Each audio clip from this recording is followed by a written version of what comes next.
This hack is all about shellfish, stir-frying shellfish in a really hot pan. It gives a fantastic smoky flavour, and what I've got here is some clams, some razor clams, some regular clams, and I've got a pan on here that is searing hot. What I'm going to do, a bit of oil and stir-fry the shellfish so the shells give off this lovely smoky aroma. Then I'm going to finish off the dish. It's a really simple dish from Portugal. It's clams with some garlic, a little bit of coriander, some coriander stem and wine. Really simple. But the point I'm trying to make is stir-fry your shellfish. So the pan's been on for quite a while.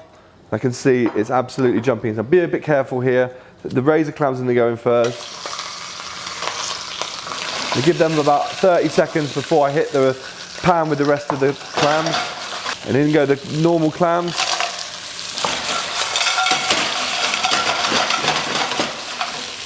And I can smell the shells, the smokiness of the shells. It's so evocative of great shellfish dishes, and it's because the shells themselves actually give off the flavour. So now that I've stir-fried them, the shells are nice and browned, I'm going to add my ingredients. So really simple dish this, just perfect way to have clams. Bit of garlic in there. We've got some coriander stalks. And just hit that with a bit of wine.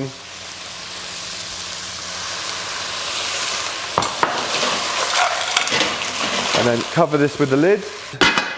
Give it a minute or so till they're all open. Finish with coriander. So,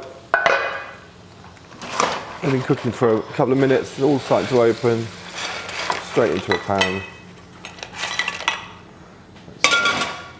And finish with plenty of chopped coriander. And that's it, that's the hack, how to stir fry your shellfish and make a fantastic Portuguese clam dish like that. And we'll eat that. I'm having that.